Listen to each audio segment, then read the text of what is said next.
मैं रंजित रजक और आपको हार्दिक अभिनंदन करता हूं अपने प्रोग्राम कहता समस्तीपुर बढ़ता समस्तीपुर में।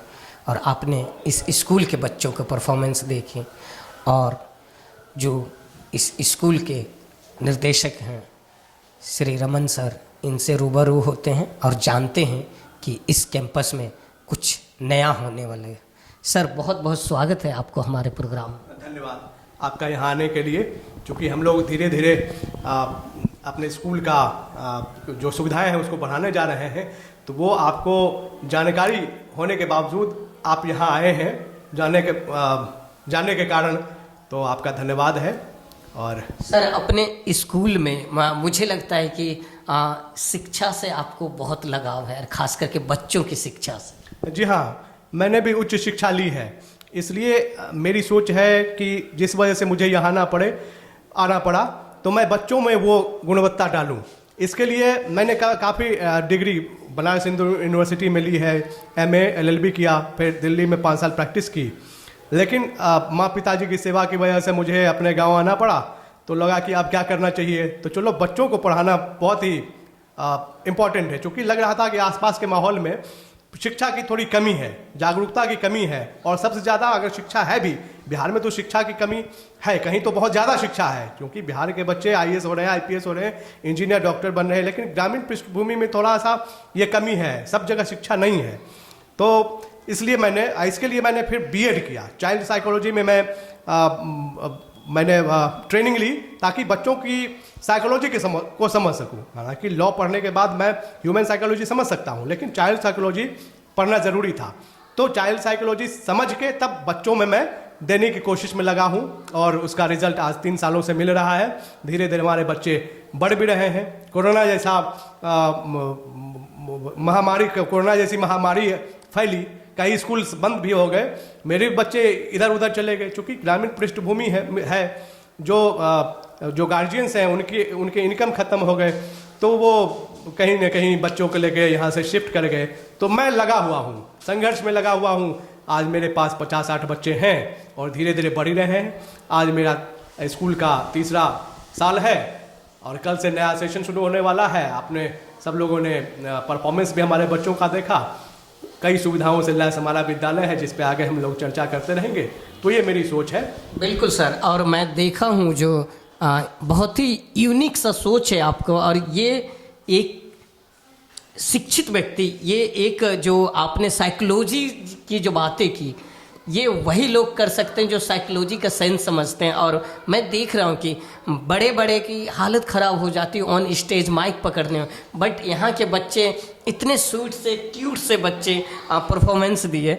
सर एक तो बहुत बहुत मुबारक 3री वर्षगांठ की, क्योंकि ये जो विगत 3 साल रहा शिक्षा क्षेत्र के लिए बहुत ही संघर्षशील रहा, बहुत ही दुखदायक रहा कोरोना के वजह से, क्योंकि ये वैश्विक महामारी अच्छे व्यवस्था खराब की है, लेकिन आज भी आप डटे हुए हैं।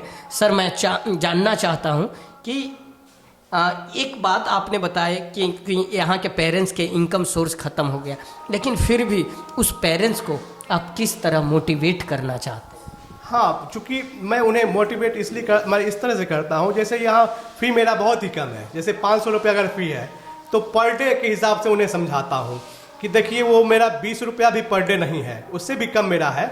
तो यहाँ का जो पढ़ने का मासिक है, तो 20 रुपये आप लोग आराम से दे सकते हैं। उनको मैं कहता हूँ जैसे हमारे यहाँ फर्स्ट प्रायोरिटी एजुकेशन होना चाहिए, लेकिन हमारे गार्जियंस जो है उसको 10th प्रायोरिटी, अगर 10 प्रायोरिटीज़ हैं तो 10th प्रायोरिटी पे एजुकेशन होता है। 20 रुपये पर डे तो कहीं ना कहीं लोग खर्च कर देते हैं। मैं कहना नहीं चाहूँगा, अगर चाय भी 2 कप पीते हैं तो 20 रुपये उसमें लग जाते हैं, लेकिन बच्चों के नाम पर अगर 20 रुपये हम खर्च नहीं कर पाते हैं तो ये बड़ा मुश्किल है। इसलिए मैं उन्हें मोटिवेट करता हूँ कि आप उस पैसे का इंतज़ाम करके बच्चों की पढ़ाई में दें। क्योंकि एक जनरेशन अगर पढ़ लेता है तो कई जनरेशन के लिए वो फ़ायदेमंद हो जाता है। अगर वो उन्हें नहीं पढ़ाते हैं तो फिर उन्हें संघर्ष करना पड़ता है, फिर अगले जनरेशन को संघर्ष करना पड़ता है। तो इसलिए उनको पढ़ाना बहुत ही आवश्यक है, और मैं वैसा माहौल प्रदान करता हूं कि बच्चों को विद्यालय के जैसे लगे नहीं। प्ले स्कूल है, प्ले स्कूल का मतलब स्कूल लगना ही नहीं चाहिए। लगना चाहिए कि यहाँ पर बच्चे खेलने के लिए आए हुए हैं। प्ले स्कूल का कॉन्सेप्ट भी यही है, जैसे पहले क्या था, जॉइंट फैमिली थी, तो उसमें हर चीज़ घर में ही उपलब्ध था। जैसे छोटे बच्चे हम लोग 5 वर्ष में स्कूल जाना शुरू किए, तो 5 वर्ष तक दादी हो, नानी हो, दादा हो, चाचा है, तो हर तरह की शिक्षा देते थे कहानियों के द्वारा या रामायण महाभारत के द्वारा हम लोगों की शिक्षा होती थी। लेकिन अब सब कुछ खत्म है, सिंगल फैमिली की वजह से वो माहौल अब समाप्त है। अब तो है कि गार्जियंस दोनों नौकरी में लगे रहते हैं या काम में लगे रहते हैं, तो बच्चों के लिए समय नहीं हो पाता है, बच्चों की शिक्षा घर पे हो नहीं पाती है। अब मोबाइल या टीवी वगैरह हो जाने से तो बच्चों को बहलाने के लिए मोबाइल दे देते हैं घर पे, उससे बुरा प्रभाव पड़ता है। तो उससे बढ़िया है कि बच्चे को 2 साल 2.5 साल के जब बच्चे बोलना शुरू किए, समझना शुरू किए, तो उन्हें आप प्ले स्कूल में, लेकिन देख करके, क्योंकि प्ले स्कूल भी बिल्कुल मशरूम की तरह फैल गए हैं, जगह जगह खुल जाते हैं, लेकिन वो देखना पड़ेगा, गार्जियंस को समझना पड़ेगा कि कौन सही में पढ़ाता है, कौन सिर्फ बिजनेस के लिए आया है, कौन पढ़ाने के लिए। बिजनेस तो सब करते हैं, हम भी अपने पेट के लिए आए हैं, लेकिन तब भी उसके साथ मोटो हमारा है कि हम क्वालिटी के साथ वो अर्न करें, जिससे कि समाज में शिक्षा की भी जागृति हो, बच्चे मोटिवेट हो, गार्जियन भी खुश हो और उससे हमें भी कुछ आए। तो दोनों लेकर हम लोग चल रहे हैं। सर बहुत ही अच्छे बातें कही आपने, और आज का दिन बहुत ही खास है, बहुत ही शुभ है, क्योंकि आज एक नई चीज़ की शुरुआत हो रही इस कैंपस में। तो मैं चाहूँगा उसके बारे में थोड़ी सी बातें हो जाए। हाँ, आज हम लोग स्कूल के तीसरे वर्षगांठ पे ऑक्सफोर्ड स्पोकन इंग्लिश एकेडमी की शुरुआत कर रहे हैं। क्योंकि 1 बजे जब बच्चों की छुट्टी हो जाती है, तो उसके बाद हम लोग यूं ही बैठे रहते हैं घर पे, तो हम लोगों ने सोचा कि यहाँ पे रहने के बाद लगा जैसे इंग्लिश हमारे बिहार के लिए बहुत ही इम्पोर्टेंट है, क्योंकि हम हर विषय में तेज हैं, मैथमेटिक्स में, जनरल नॉलेज में तेज हैं, इंग्लिश बेस में भी तेज हैं, लेकिन स्पीकिंग पावर हम लोगों की थोड़ी सी कम है। बाहर जाके हम लोग उससे थोड़ा सा अपने आप को कॉन्फिडेंस में कमी महसूस करते हैं। जिस समय मैं बाहर गया था उसमें तो बिहारी एक जुमला बना हुआ था, हालांकि धीरे धीरे उसमें काफ़ी चेंज आ रहा है, लेकिन तब भी इंग्लिश स्पोकन हम लोग का इतना कमज़ोर है कि हम लोग जानते हुए भी अपने आप को लोगों के सामने कम्पीट नहीं कर पाते हैं, लोगों के सामने रख नहीं पाते हैं। और जो जिनका बेस बहुत खोखला है, तब भी अपने इंग्लिश नॉलेज की वजह से अपने आप को शो ऑफ करते रहते हैं। तो हम लोग बस उसकी शुरुआत आज करते हैं, इंग्लिश स्पोकन। इसमें हमारे टीम के और अन्य लोग हैं, हमारी दीदी भी दिल्ली से, वो हेड ऑफ द डिपार्टमेंट एक इंजीनियरिंग कॉलेज में है, उनका भी हम लोग क्या कहते हैं दूरस्थ के माध्यम से, जैसे गूगल मीट के माध्यम से, उनसे भी हम लोग मदद लेंगे। इस टीम में 2-4 लोग और इसमें जुड़े हुए हैं। तो आज शुरुआत है इसकी 2 बजे से। तो इस जानकारी के लिए भी आपको धन्यवाद। सर किस एज के बच्चे आएंगे यहाँ पे इंग्लिश के लिए स्पेशली? इंग्लिश तो हर एज के बच्चों के लिए आवश्यक है, लेकिन तब भी तो छोटे बच्चे तो हमारे स्कूल में पढ़ रहे हैं, लेकिन स्कूलिंग कर रहे बच्चे, खास करके हमको लगता है जो इंग्लिश मीडियम स्कूल में पढ़ रहे हैं उन्हें तो बहुत ज़्यादा ज़रूरत नहीं पड़ेगी, लेकिन जो बिहार बोर्ड में बच्चे पढ़ रहे हैं वो हर चीज़ में तेज हैं। हालांकि पहले से बिहार बोर्ड के स्कूलों में गुणवत्ता में कमी आई। जो हम लोग के समय के हाई स्कूल्स थे, उस समय के जो टीचर्स थे, अब के टीचर्स में काफ़ी अंतर आ गए। क्योंकि मैं अभी बहुत बाद में जाके बीएड किया है 16-18 बैच में, तब जो मैं प्रैक्टिकल के लिए वहाँ पे हाई स्कूल में गया था, तो पहले से बहुत अंतर है। तो उन स्कूल के बच्चों के लिए और ऊपर कॉलेज के बच्चे या जो अभी नौकरी में हैं, उन्हें भी इंग्लिश की ज़रूरत है, क्योंकि अब तो ग्लोबल एरा है। इंग्लिश के बिना हम कहीं बढ़िया नौकरी भी नहीं पा सकते हैं, क्योंकि इंजीनियरिंग या मेडिकल या लॉ के जितने किताबें हैं, कोर्सेस हैं, चाहे इसमें प्रैक्टिसेस हैं, वो बिना इंग्लिश के संभव ही नहीं है। तो इसलिए हम लोग अगर ग्लोबल या कहें वर्ल्ड लेवल पर अगर कम्पीट करना चाहते हैं, तो इंग्लिश का ज्ञान, खास करके इंग्लिश बोलना बहुत ही आवश्यक है।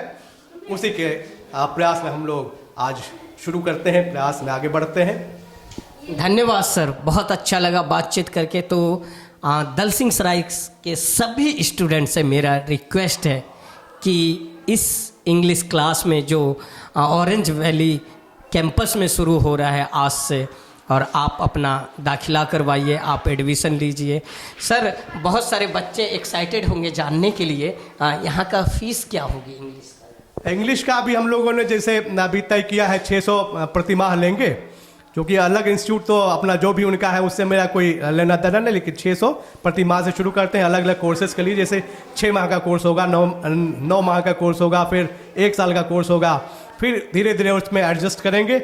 जो जैसे वन टाइम पेमेंट पे उसमें कुछ छूट भी रहेगी पर मंथ के हिसाब से, चूँकि जो गार्जियंस हो सकता है कि एक बार ना दे पाए तो उन्हें पर मंथ देने की सुविधा होगी, या उन्हें क्वार्टरली देने की सुविधा होगी, या वन टाइम पेमेंट कर दें तो वो भी सारी सुविधाएं रहेंगी। लेकिन अभी हम लोगों ने 600 प्रति माह 600 पर मंथ हम लोगों ने रेट तय किया है, फिर आगे जैसा होगा हम लोग। सर एट द एंड मैं चाहता हूं कि यहाँ आने का जो आप और हम मिले, इसमें डॉक्टर रोशन सर का विशेष प्रयास है। तो मैं चाहूँगा धन्यवादी रूप में हमारे डॉक्टर रोशन सर जो ENT स्पेशलिस्ट इन बेगूसराय है उनके बारे में चंद शब्द कहें। हाँ, चूँकि मेरा जिला बेगूसराय है इसलिए मैं डॉक्टर साहब को जानता भी हूँ, उनके जो ENT में योगदान है वो, साथ ही साथ खास करके जो हियरिंग एंड स्पीच जो उनकी संस्था चलती है, जो बच्चे बहरे हैं या बोलने में जो बोल नहीं पाते हैं उनके लिए जो उनका इंस्टीट्यूट है वो भी बहुत कारगर है। इसलिए डॉक्टर रोशन सर का जो ENT हॉस्पिटल है वो भी बढ़िया योगदान कर रहा है। खास करके ये जो कम्युनिकेशन का ये उन्होंने शुरू किया है ये KBTV बिहार, ये भी बहुत ही कारगर है, चूँकि ये प्लेटफॉर्म मिला है सब लोगों को कम्युनिकेट करने का, अपनी बात रखने का और अपनी बात लोगों तक पहुंचाने का। उसके लिए बहुत बहुत धन्यवाद सर। इसी तरह आप ग्रो करते रहे, KBTV भी आपका ग्रो करते रहे और आपका इंस्टीट्यूट भी ग्रो करते रहे, और साथ भी हम लोग भी आपके साथ में जुड़े रहें। धन्यवाद आपका। तो स्टूडेंट्स और ख़ास करके RB कॉलेज पास में है, तो कॉलेज के भी स्टूडेंट की इंग्लिश कहीं ना कहीं थोड़ी सी वीक होती है, तो आप लोग यहाँ आके आप अपना इंग्लिश इम्प्रूव कर सकते हैं। तो मैं अगेन रिपीट कर रहा हूँ, ऑरेंज वैली कैंपस में you should to come here and you have to learn English. यहाँ पे बहुत अच्छे से speaking as well as writing और स्पीकिंग दोनों चीज़ पे जोर दी जाएगी, ताकि आप कल को जॉब इंटरव्यू के लिए दिल्ली, पूना, मुंबई, कोलकाता, नोएडा, गुड़गांव जाते हैं तो वहाँ आपको झिझक ना हो। आप भी कंपटीशन कंप्लीट करें, आप भी कंधे से कंधे मिला के एक अच्छा जॉब पाए, उसके लिए इंग्लिश सीखना अत्यंत आवश्यक है। धन्यवाद। आशा करता हूँ कि हमारा ये प्रोग्राम आपको अच्छा लगा होगा। इसी तरीके का प्रोग्राम देखने के लिए आप विजिट करें हमारे Facebook page doctor Roshan Kumar, उस पेज को फॉलो करें, लाइक करें एंड शेयर करें, तथा हमारा यूट्यूब चैनल है स्टार्स ऑफ बिहार, उसे भी सब्सक्राइब करें।